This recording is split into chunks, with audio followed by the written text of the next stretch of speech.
Alors, bonjour tout le monde, nous sommes en plein Mukondo dans une activité d'une dame, elle s'appelle Amélia. Donc, vous avez là une idée sur ce qu'elle est en train de vendre, donc les habits qu'on appelle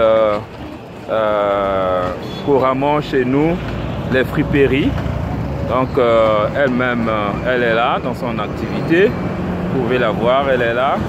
Et tout à l'heure, certainement, elle aura des choses à nous dire concernant son activité. Vous voyez au moins les prix de ses habits qu'elle est en train de vendre. Donc voilà. Bon, alors, Madame Amélia, nous sommes dans quel quartier ici là? Nous sommes à Mukondo Mazala. D'accord, ok. Donc nous sommes à Mukondo Mazala. Et maintenant, fais-nous quand même une brève présentation de tes produits. Hein? Ici, je vends un peu de tout, mais cette fois-ci, j'ai déballé les robes. Ok. Je suis en train de vendre les robes pour les femmes, les jeunes dames. D'accord. À bas prix, 1000 francs, 2000. D'accord. Donc, tu vends les robes des jeunes dames. Ouais. Ok, mais pourquoi tu as sélectionné seulement les robes des jeunes dames? Bon, pour moi, je me dis que les trucs de femmes, ça marche plus. Comme les femmes aiment s'habiller. Oui. Moi, je me base plus pour les habits de femmes. Ah, d'accord, ok. Donc, je fais tout pour les femmes, les bodys. D'accord. Ok, alors, chers web auditeurs, tout à l'heure, nous allons passer à l'interview complète de cette dame. Ayez quand même une idée hein, sur le quartier. Donc, le quartier Mukondo, carrément au bord de cette avenue. Et donc voilà un peu l'ambiance dans laquelle Amélia est en train de travailler. Donc à tout à l'heure pour la suite de notre reportage. Alors bonjour Madame Amélia. Oui, bonjour. Alors tu vas parler un peu plus fort pour qu'on puisse bien t'écouter. Alors tout à l'heure on était dans ton activité, tu vends les habits, notamment les friperies. Alors comment est-ce que cette activité a commencé? D'abord, j'ai eu l'idée de vendre quelque chose et paf, j'ai commencé à vendre les friperies. D'accord. Maintenant, d'où est venue cette idée? Comment est-ce que ça... D'où est venue cette idée de commencer à vendre quand même? C'est parce qu'il y a la situation sociale, tu veux subvenir à tes besoins?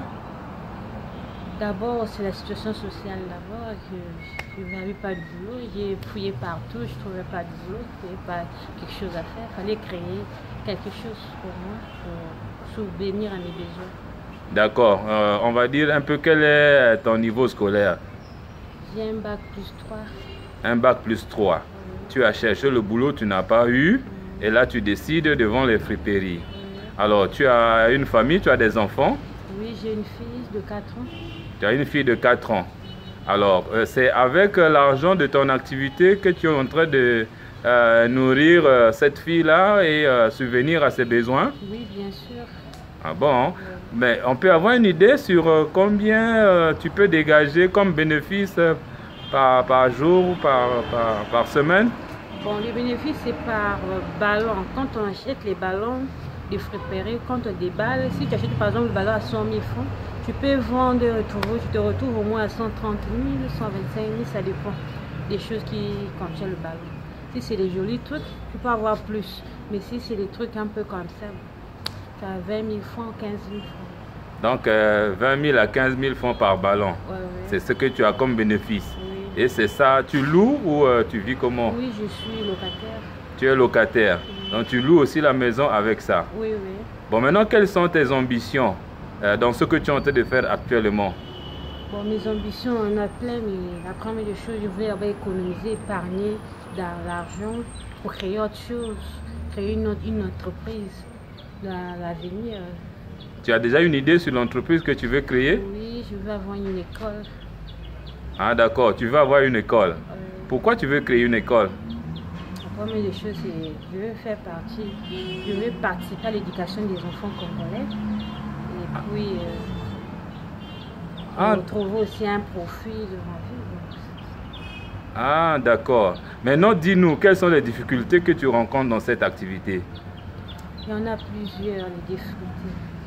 Premièrement, quand tu pars acheter un ballon, tu ne sais pas qu'est-ce qui contient dans le ballon. Parfois, tu peux, quand tu déballes, parfois, des trucs qui ne sont pas vraiment ce que tu pensais. Il n'y a pas vraiment de jolis trucs. Là aussi, les conséquences. Tu peux vendre aussi. Actuellement, aussi, à la crise, tu présentes les produits, mais personne n'achète. Nous sommes là toujours à l'attente. D'accord. Ça signifie que parfois les produits, ça traîne. Oui. Et tu as aussi besoin d'argent, un financement pour acheter plus de produits? Oui. Maintenant, au niveau de la demande, est-ce que beaucoup de femmes viennent chercher les habits de leurs enfants ou elles-mêmes? Oui, ils viennent. Il y a des clients. Il y a d'autres qui viennent seulement pour voir et partir, mais d'autres qui achètent. Donc, la difficulté principale, c'est que les gens disent qu'il n'y a pas l'argent. Et ensuite, quand tu vas aller faire le choix des ballons, parfois, il y a des habits qui ne sont pas en bon état et tu es un peu surprise. Oui. Ok. Maintenant, selon toi, quelles sont les solutions que tu pourrais envisager pour éviter ces risques-là? Bon, les solutions. C'est un peu dur pour trouver une bonne solution immédiatement, mais souhaitons seulement de trouver un bon ballon pour bien vendre. D'accord. Ok. Alors, merci beaucoup d'avoir accepté cette interview.